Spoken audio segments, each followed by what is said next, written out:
समस्त जन कल्याणे निरतं करुणामयं नमामि चिन्मयं देवं सद्गुरुं ब्रह्मविद्वरम् वसुदेवसुतं देवं कंसचाणूरमर्दनं देवकी परमानन्दं कृष्णं वन्दे जगद्गुरुम् कृष्णं वन्दे जगद्गुरुम्. Okay, so today we start from verse 57 and I'll read it out first. It goes, Yaha sarvatranabhisneha tattat prapya shubha shubham nabhinandati na dveshti tasya prajna pratisthita. Now it says, he who is everywhere without attachment, on meeting with anything, good or bad, who neither rejoices nor hates, his wisdom is fixed. Okay, so this is certainly not people like us.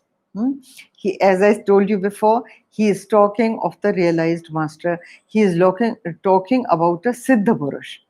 So what ये एक और लक्षण है, this is how to recognize a Siddha Purush.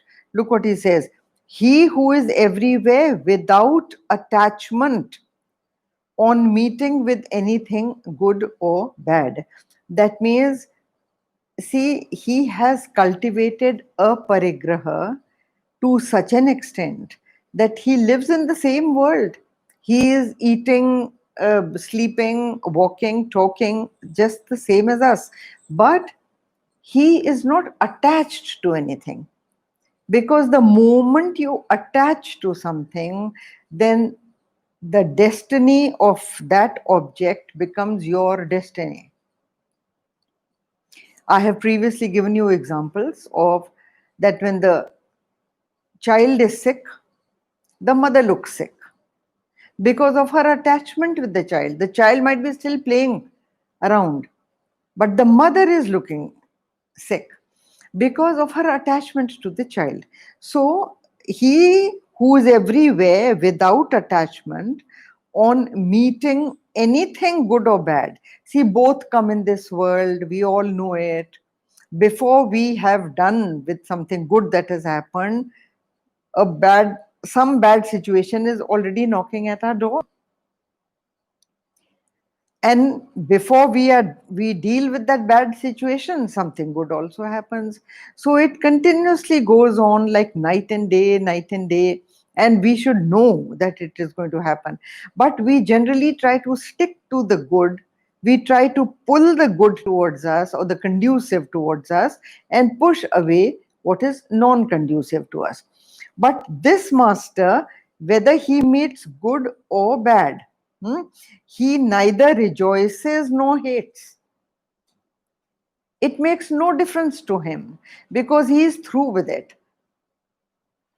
I have also given you the example of the marbles that a son gives, a small child, maybe 4 or 5 years old boy, gives to his father for keeps. The father is neither happy on receiving the marbles, nor is he unhappy when he comes to claim the marbles back. Give me back my treasure. So the father gives it readily. So how happy was the father when he got them? Or how unhappy was he when the marbles were taken away? He has grown out of his fascination for marbles long back. He is a mature individual. That is the state that a realized master gets into.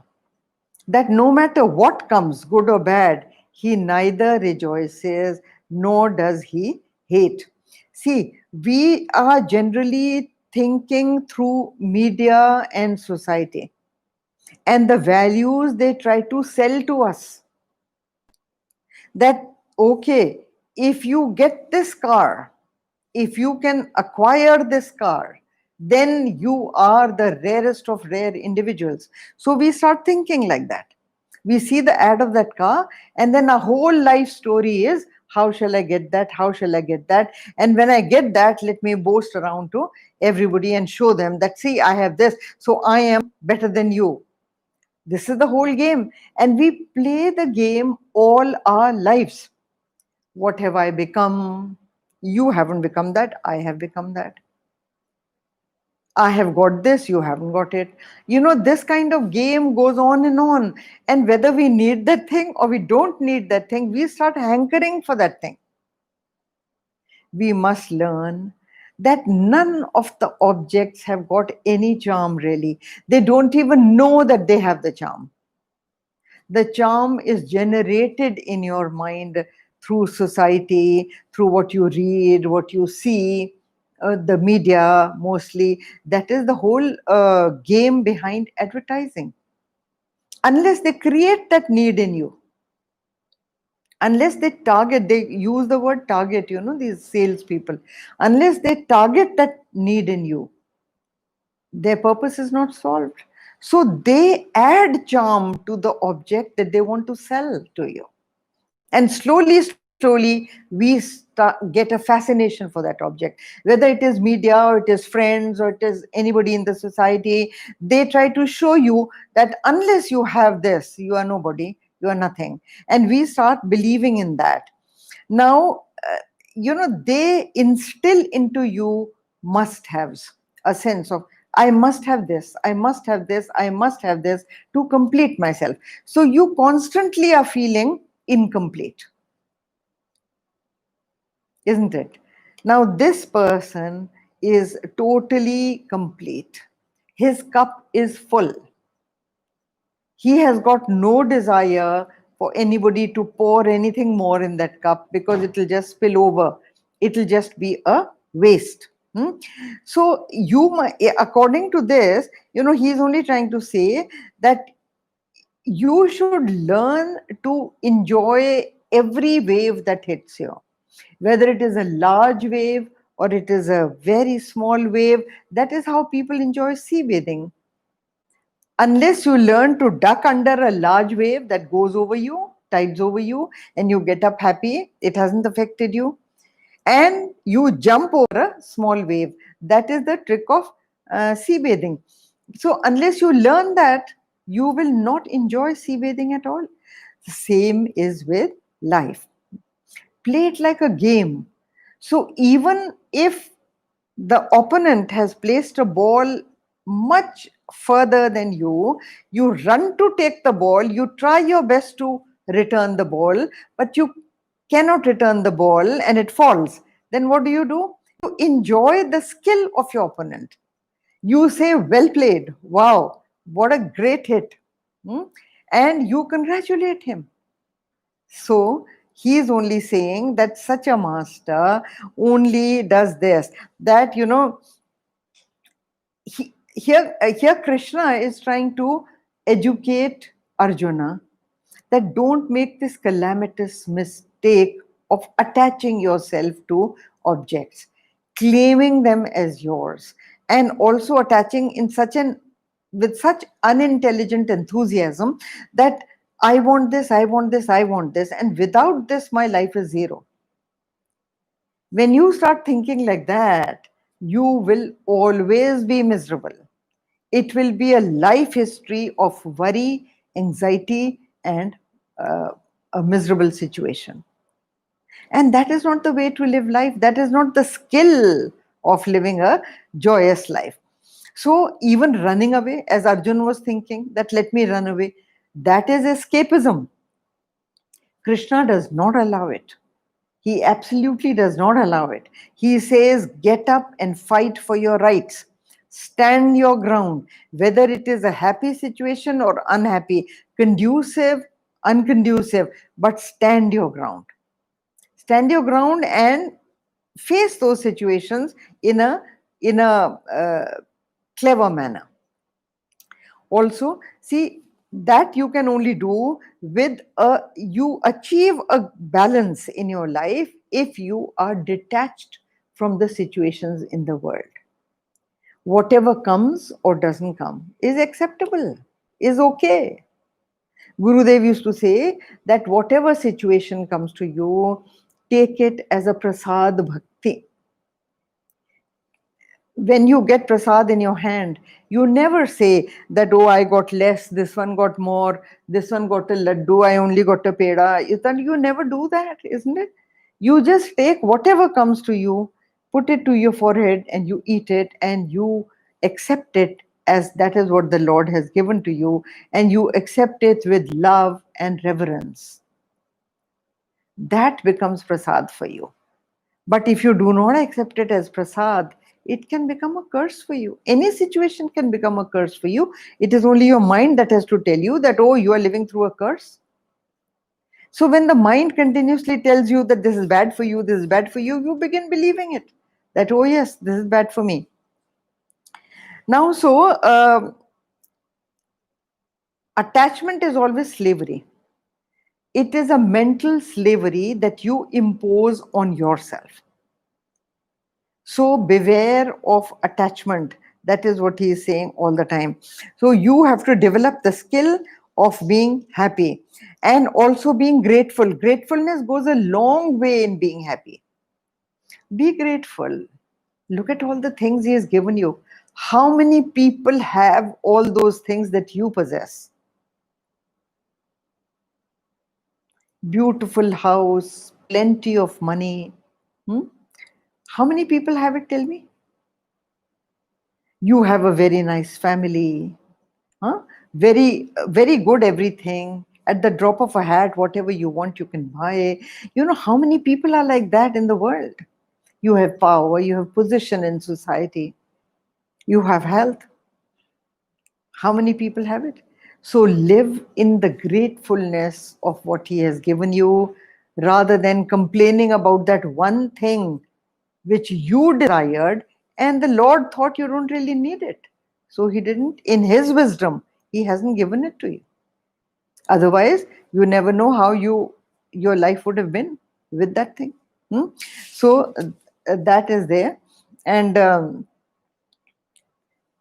don't place value on anything. ये जो अपरिग्रह है ना इसमें, that सर्वत्र you should be without attachment. अनभिस्नेह. Don't, देखो this ये word जो है ना स्नेह, he uses the word स्नेह for attachment. Sneha in Sanskrit means something slippery and sticky, which sticks. That is called sneha. So it will stick to you. Attachment, if you have, it will stick to you. Prem is different, love is different, and attachment is different. You can still love without attachment. You love the neighbor's child. You send him chocolates, you meet him with a lot of love, affection and all, but you are not attached to that child. Attachment breeds sorrow. It will always breed sorrow. Now, so see things as they are, uncolored by your likes and dislikes, and also if you don't place value on things, that this is very powerful, this is very rich, this will show status, that will show me as beautiful, this will show me as intelligent, that will show me as skilled. These are the values you are placing on those objects, and so those objects gain importance in your life. And then when you don't get those things, then you are shattered. So the advice over here is just this, that uncolored by your mental moods, learn to accept the world as it is and bear with it whatever comes. Next verse. Yada sanharate chayam कूर्मुङ्गानीव सर्वशः इन्द्रियाणीन्द्रियार्थेभ्यः tasya prajna pratishthita.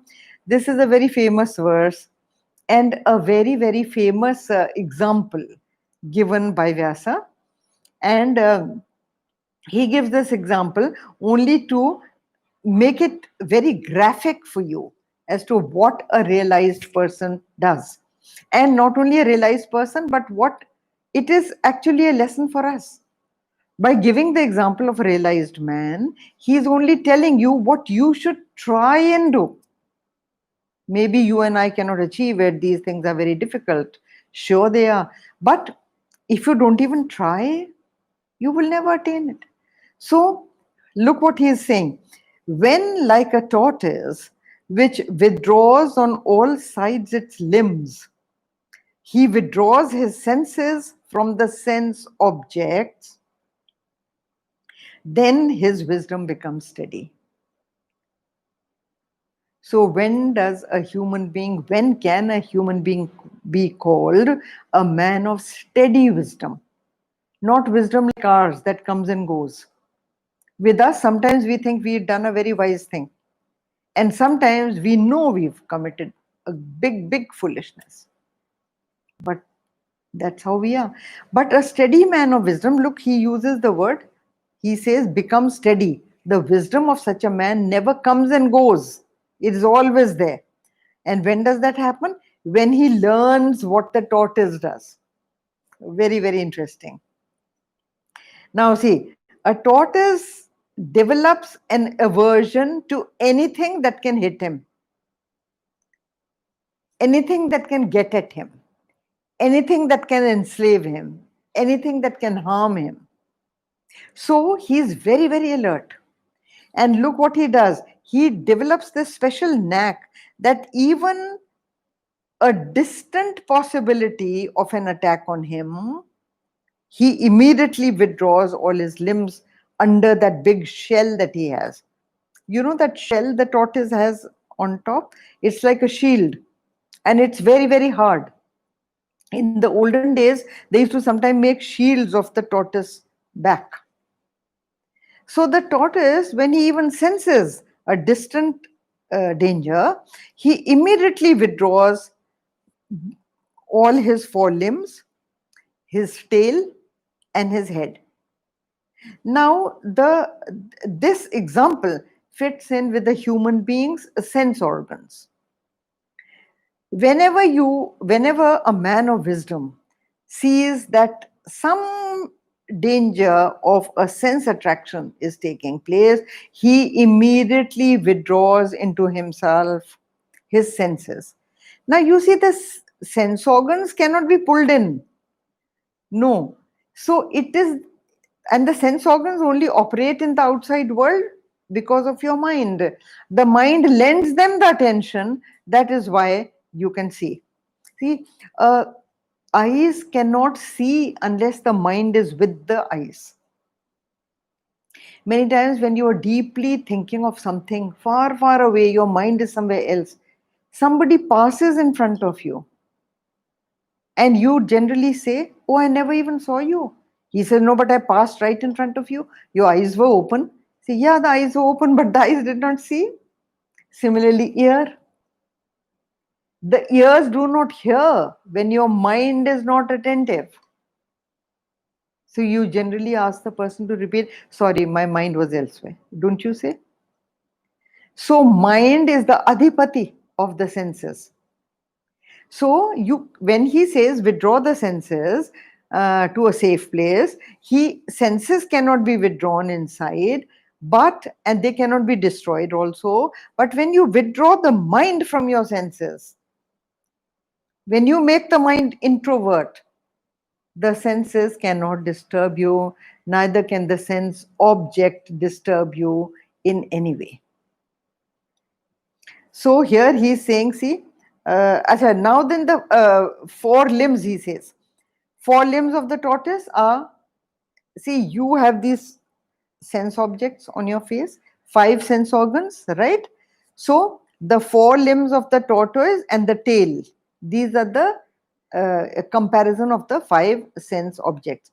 The mind is compared with the head of the tortoise. So that is the sixth. Five sense organs, legs and hands and the tail of the tortoise, and your mind is the head of the tortoise. So in with total ease and perfection, the man of wisdom does it effortlessly. The moment he sees danger, that this thing can enslave me and enslave my senses, he withdraws his senses into his mind. The only thing, how when you can do it easily, is that you develop a devaluation, an instinct to devalue what you see. The moment you value something, as I have told you, that it will enslave you, it'll drag you, it'll whip you into activity to possess it. But, like my teacher used to say, that you should develop an X-ray vision. What does an X-ray do? See, your senses see outside. Okay? Any other camera projects outside. It sees outside. What is outside? The lens, right? X-ray is one that sees inside, not outside. It is able to see what is truly inside your body, right? So sometimes when you see your X-ray, you get a little bit of a shock and you say, oh God, this is what I am. Huh? Bones. And in your ultrasound, you see muscles and thing, and it is abhorrent many times, because that is your reality.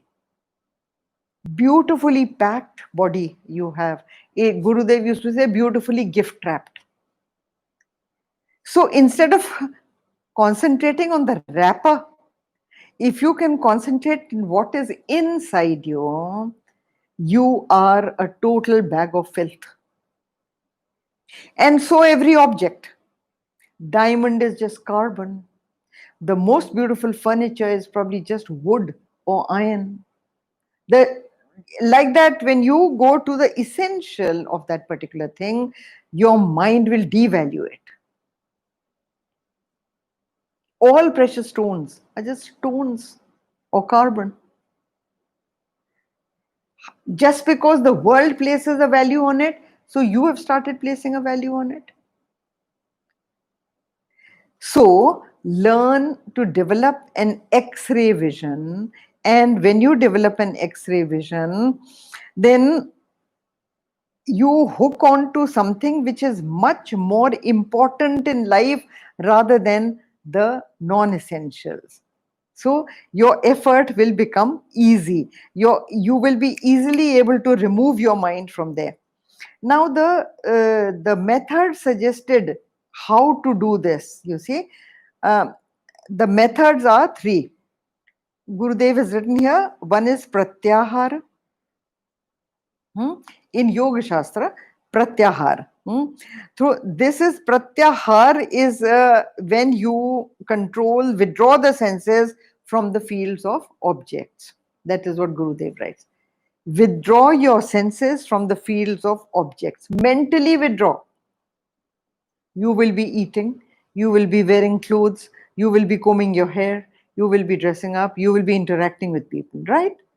But when you withdraw mentally from the world outside and you have a hold on yourself, the reins are in full control of yours, then nothing has power over you.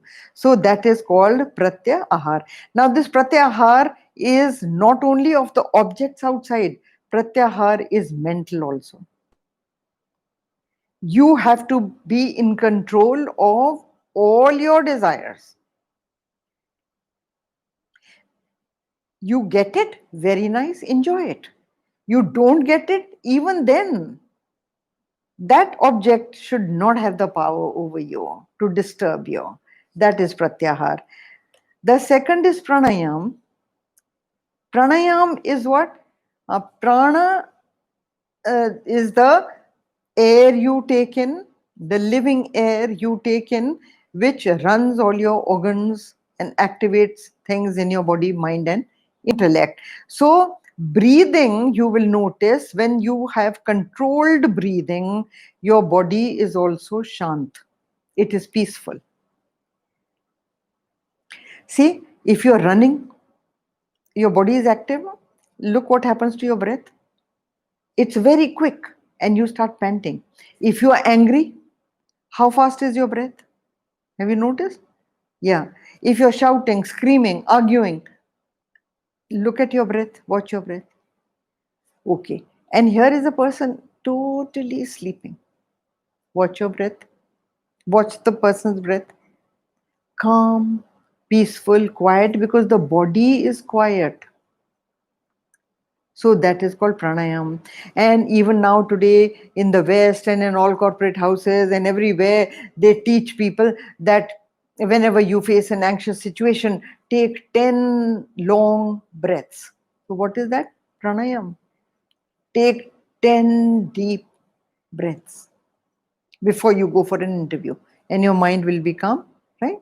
So this pranayam is taught to us long back, and there are many ways of pranayam to achieve different results. There are even pranayams which you do when you want your body to heat up or you want your body to cool down. So when you are in the snow-clad mountains, there are certain pranayams given. So when you breathe that way, your body generates heat. So it's a full science, this pranayam. So pranayam, now see, another is, and the third one is Uparati.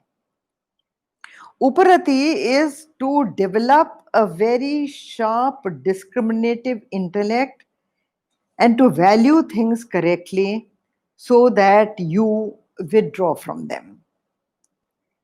When you value things correctly, you will generally realize, like a grown up, matured person gives away toys. He doesn't feel interested in those toys at all. He doesn't have to make an effort to give away those toys. He just wants to throw them away. That is what is Uparati. Uparati will happen to you slowly as you discriminate correctly. And then you will do it easily. Okay, so then we come to the next verse, 59.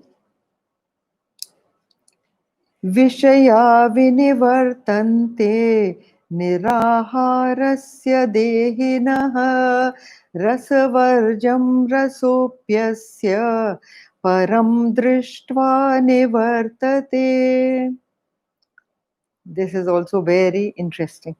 It says, the objects of the senses turn away from the abstinent man, leaving the longing behind. But his longing also turns away on seeing the Supreme. Now see, he says the objects of the senses turn away from the abstinent man. If you stay away from sense objects, slowly they stop coming to you. You can practice it. You can try it out. It's an experiment. It's a experiment in sadhana, which you can try. And what is that? See, Gurudev used to give examples from our lives, lives of householders. So he says that don't tell me that, Swamiji, what can I do? Sense objects dance all around me and they tempt me, so it's not really my fault. Gurudev used to say, don't talk nonsense. He used to say that it is your desire that brings the sense object to you. When you do not have a desire for them, slowly they start receding. He used to give the example of a scotch bottle. Those days when Gurudev used to take these talks, at that time scotch was not very readily available in the market in India because it was not a free economy. So people had these bootleggers who used to, on the quiet, get scotch for you. Now that scotch, that bottle of scotch would come all the way from Scotland. Just think about it. all the way from Scotland because people wanted to drink scotch. So that bottle used to come all the way up to you and up to your house, get delivered to you. But supposing you develop liver cirrhosis or you stop drinking for some reason, you've lost the taste for it totally, right? So when you have lost the taste for it, then you refuse it once, the fellow brings it again once, you again refuse it, and you third, fourth, fifth time you refuse it. Won't he stop bringing it to you? Because he's not making his money anymore. So Gurudev used to say that that bottle, same bottle, will go all the way back to Scotland because you have refused to accept it. So he used to say that all the sense objects have got these secret legs to walk towards an individual who desires them and walk away from an individual who does not want them. It has a way of going away. You love rasgullas, okay. So one rasgulla after the other, you keep having. First, second, third. Slowly, slowly you tire of it, you say no more. But you are going on eating because there is a competition on. And you take the fifth, sixth, seventh. By the time you come to the 11th rasgulla, you sicken at the sight of it. The rasgulla is the same that you had the first rasgulla. But slowly, slowly you sicken on it. So then you throw it away. One of the methods many of these sannyasis use to give up the desire for an object is to take excess of it. I have met certain sannyasis who have done that. That something which they love to eat, they eat so much of it that then they sicken. And then they say, never again in my life am I going to touch this. Of course, that is a hard method. It is a method of Hatha Yoga that people use. But here, look at this verse. It says, Vishaya Vinivartante. Ek word Vishaya. Vishaya means sense objects. Look, you must be knowing the word Vish. Vish means poison. Vishaya also has the same dhatu. They both come from the same dhatu. So Vishaya, sense objects, they all look very pleasing to you. You feel very nice when you see them, but in their effects they are poisonous because they leave you with a hankering or a longing behind to possess them again and again, which makes your life miserable, which makes your life incomplete, and you do not know what to do. So you are all the time restless. So this Vishaya is that. But he says that when you become a man of wisdom, you become like an OET repellent. OET means objects, emotions, thoughts, things of the world that you feel attracted to. You feel attracted to objects. You feel attracted to an emotional relationship. You feel attracted to your own ideas and thoughts which you stick by and you don't want to change, and whatever you think that is the right thing and you stick by it very firmly. So all these things, all these sense objects, you become a repellent to them. You act like like mosquito repellent. If you have it on your body, then mosquitoes run away from you. So when you lose interest in sense objects, when you do not desire them anymore, they come, you use them. But if they don't come, you don't want them. So when you don't want them, then they slowly start receding from you. It is a law. That is how it happens with everybody, because you will not run towards them anymore. You become free of them. You gain a beautiful freedom where no sense object can enslave you. So he says that they do not even leave to a sthita prajna, to a man of wisdom, they do not even leave a longing behind. With you and I, when we go towards Vishaya, it always will leave a longing behind. That dish that I had somewhere in Shanghai, in China, I want that kind of thing cooked for me in India. It left a longing behind. Once you tasted something and you want the same kind of dish cooked for you always, that becomes a paradigm. So then, Asthita Prajna, he, nothing tempts him that way. Now, देखो ये क्या कहते हैं, विषया विनिवर्तन्ते, they turn away. Vinivartante, they turn away. Huh? From a person who doesn't want to have them. Nirahar. Ahar, eating.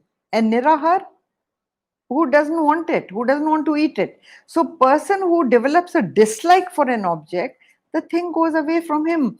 So such a human being, rasa varjam rasopyasya, so he loses the rasa in it, he loses the taste for it, and when he has lost the taste for it, it becomes a pain for him to go through those things.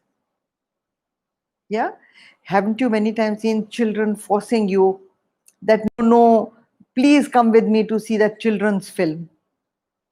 How interested do you feel to go? You don't want to go, but the child is forcing you and forcing you, and that thing is repelling you, and you say that you try to find excuses not to go, and you send him with some cousin or some brother or some uncle or somebody, that you take this person, go, I don't want to go, because you are not at all interested in it. It repels you, right?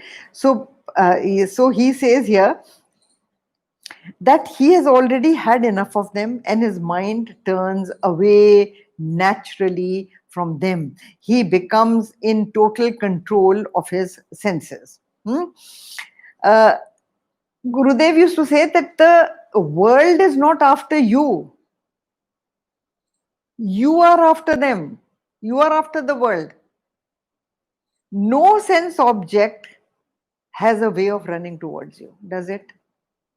Only when you have a longing for it, that sense, that object starts coming towards you, right? So understand this very well. It is the longing in the mind that you have to overcome. You have to grow out of enough of all these things. There is an example given that when a person is doing sadhana, when he is doing meditation, or when he is rising in his sadhana towards that ultimate bliss, Indra, aapne suni, you must have heard these stories, that Indra, somebody was doing great tapasya and meditation, and Indra sent an apsara to dance in front of him and attract his mind and disturb his sadhana, right? Now, Indra, the word has come from Indriyas. Indra is the lord of the Indriyas. Now, the Indriyas rule you. It is the lordship of Indra. So, when he sees that his lordship is being snatched away from him by a man who is very sincerely doing his sadhana, then that man has started getting control of his senses, and Indra's control is waning. That is the reason he sends sense objects to tempt you, because he wants to re-establish his hold on your senses. So all those mythological stories of Indra having sent apsaras, Indra sent 16,050 apsaras, they say, are there with him, whom he sends one by one. Now 16,050, this number, where does it come from? This interesting number. It comes from all the various kinds of attractions and attachments that can happen to a human being. These are mental desires that can come into a human mind. And the ancient rishis counted them as 16,050. You can count them any number. That doesn't matter. But they say कि वो इंद्र की अप्सरा हैं, you know. So these women, very, very charming, fascinating dancers who would come to tempt the rishis and munis. He's also sent one for Shiva. And you know, Tilottama. First he sent Menaka, then he sent Rambha, and then he sent Tilottama. So Tilottama kept dancing, and Shiva's samadhi did not break. And then when he thought that he wants to get rid of her, what he did was that he rubbed his thigh. This is a story Gurudev told us. He rubbed his thigh, and from the dirt of his thigh, he created a doll. And that doll he gave to her and said, now you go back to your husband Indra and present this doll to him. So Tilottama went back. And when Tilottama went back and she gave that Urvashi, the doll's name was Urvashi, because Urvash is thigh. Thigh is Urvash. So the dirt of the thigh he named as Urvashi. And so that Urvashi was presented to Indra. And what did Indra say to Tilottama? He said that from now onwards, she will be the chief queen.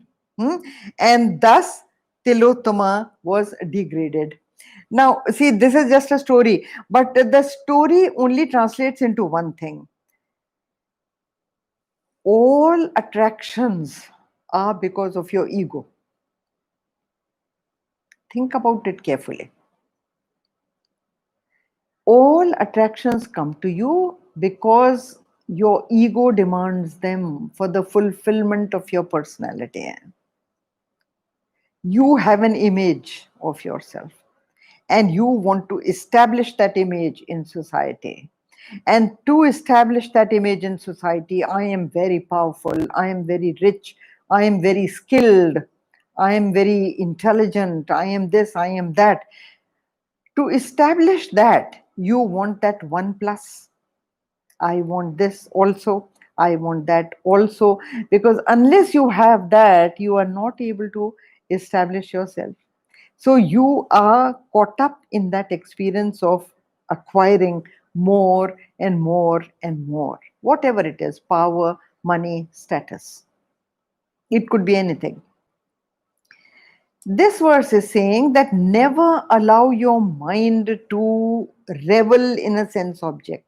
If you are a sadhak, if you are on this path of trying to control your mind, then you must understand that the moment the mind goes towards grazing on something, and the mind understands that by grazing here, I will get fulfillment, control your mind right at the beginning.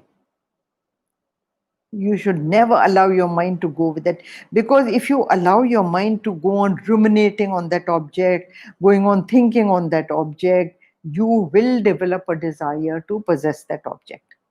And when you develop that desire to possess that object, you will totally go for it, and that will be the end of your tapasya.